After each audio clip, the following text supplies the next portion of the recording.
Assalamualaikum warahmatullahi wabarakatuh. Berjumpa lagi dengan Bu Widya. Kali ini Bu Widya akan memaparkan materi mengenai administrasi dan pemasaran usaha pengolahan makanan internasional. Jadi ini masih materi perencanaan usaha makanan internasional. Selanjutnya akan kita bahas satu persatu. Hal yang pertama dilakukan dalam proses administrasi yaitu persiapan administrasi usaha. Sebelumnya, apa itu administrasi? Administrasi adalah kegiatan yang berhubungan dengan penyelenggaraan ketatausahaan. Jadi ini berhubungan dengan dokumen.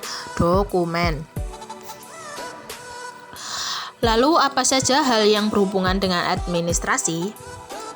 Yang pertama yaitu formulir banyak digunakan untuk mengurus atau menyelesaikan surat-surat tertentu. Jadi formulir itu sebuah format yang berisi mengenai hal-hal yang diperlukan dalam suatu kegiatan usaha. Jadi setiap kegiatan itu memiliki formulir yang berbeda. Selanjutnya yang kedua yaitu surat merupakan alat komunikasi tertulis yang berasal dari satu pihak ke pihak lain untuk menyampaikan pesan. Jadi surat yang dibutuhkan dalam kegiatan usaha berbeda dengan surat-surat pribadi. Kalau surat yang berhubungan dengan usaha itu seperti surat pesanan, surat penawaran, surat untuk meeting, dan lain sebagainya yang berhubungan dengan usaha. Yang ketiga, laporan merupakan bentuk catatan kantor yang memperkuat hubungan dari bawahan kepada pimpinan. Karena laporan itu dibuat dari bawahan yang dilaporkan ke pimpinan, jadi ini memuat hasil dari kinerja yang sudah dilakukan yang dilaporkan kepada pimpinan atau atasan. Selanjutnya, persiapan administrasi.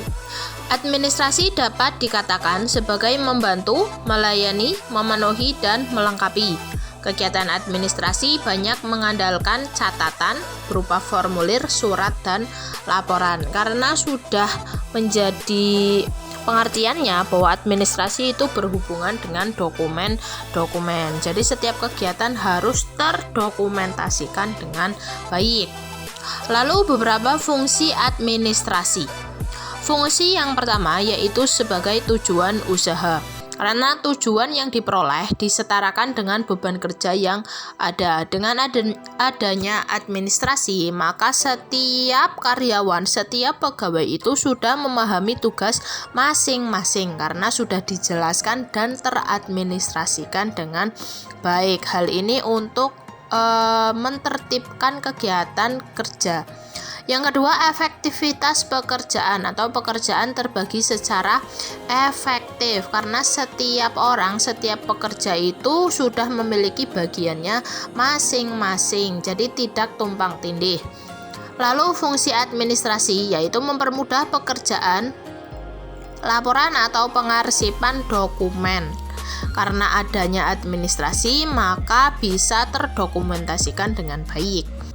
Yang keempat yaitu lebih terarah. Maksudnya perusahaan lebih terarah dan terstruktur jika bekerja sama dalam kelompok kerja.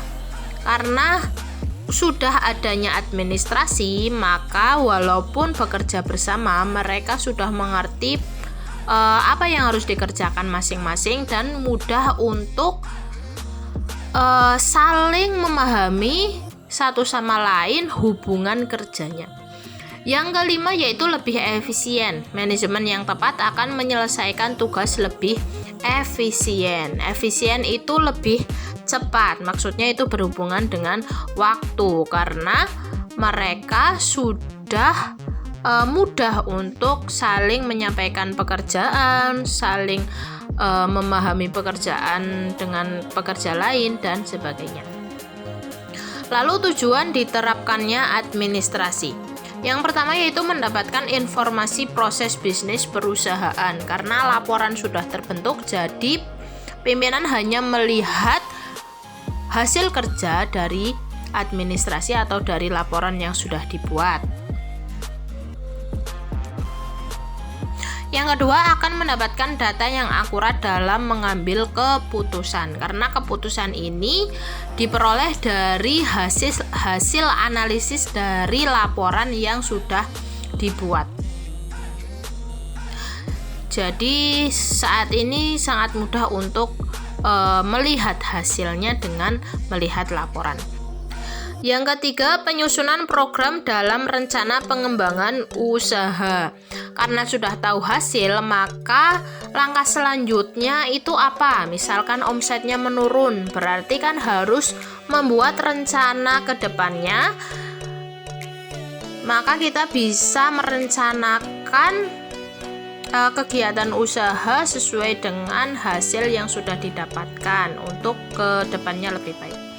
Yang keempat, mengetahui kinerja perusahaan. Dan yang kelima, memperlancar proses komunikasi antar bagian dalam perusahaan. Karena hanya dari mengirim laporan, antar bagian perusahaan sudah mengetahui hasil yang diperoleh oleh masing-masing bagian.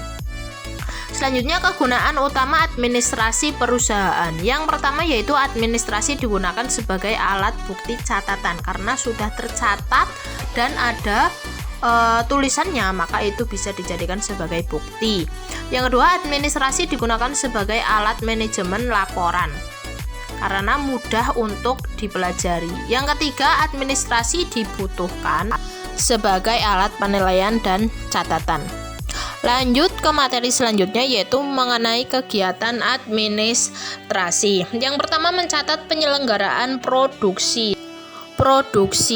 Jadi pimpinan dapat melihat hasil produksi hariannya atau setiap periodenya. Yang kedua, menyusun rencana anggaran perusahaan. Jadi setiap kegiatan harus dibuat rencana anggaran untuk efektivitas dan efisiensi anggaran atau modal usaha.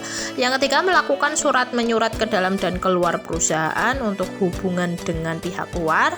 Yang keempat, membuat daftar gaji karyawan untuk mengetahui gaji yang dikeluarkan itu berapa. Yang kelima, mencatat pesanan. Yang keenam, menyelenggarakan pembukuan. Dan yang ketujuh, melakukan pengarsipan dokumen, karena semuanya harus diarsipkan untuk kinerja yang selanjutnya.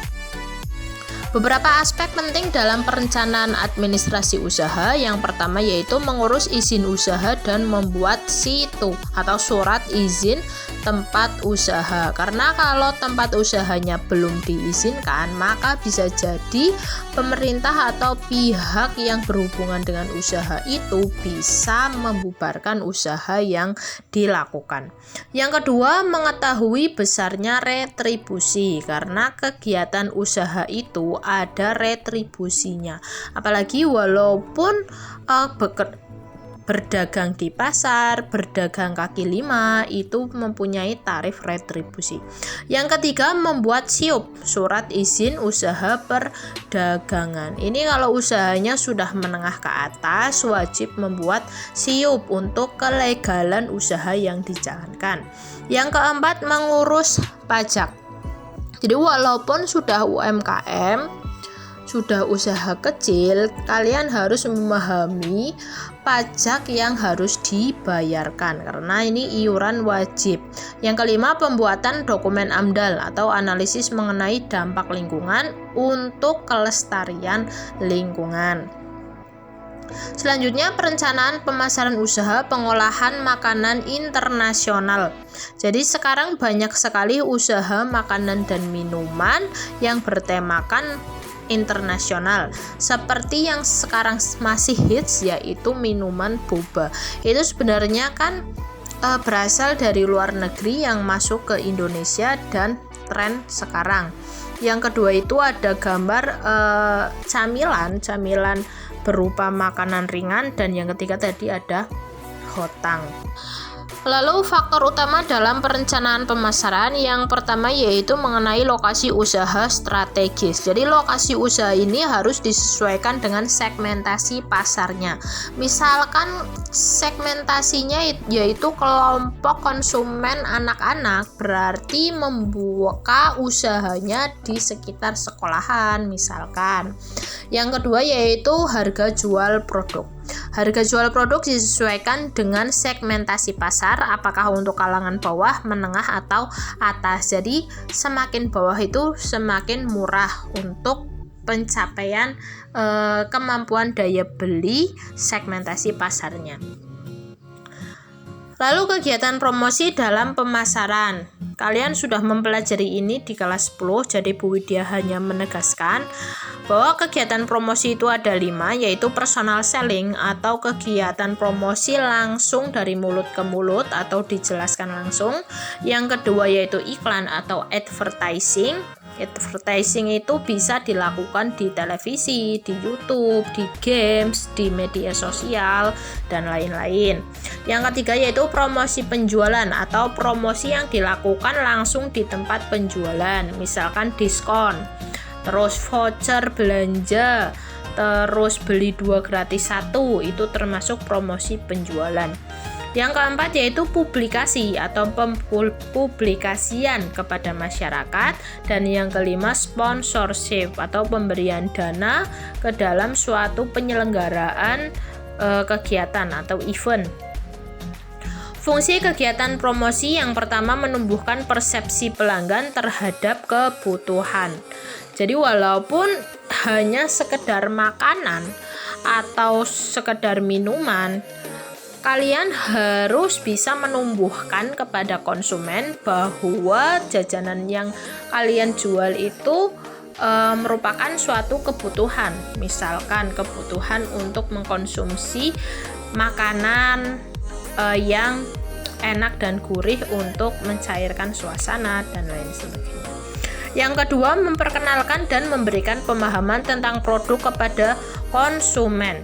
Jadi walaupun kalian menjual makanan dan minuman, kalian harus memberikan pengetahuan dalam mengkonsumsi produk tersebut. Misalkan kalian menjual makanan yang pedas, berarti kalian harus memberikan pengertian kepada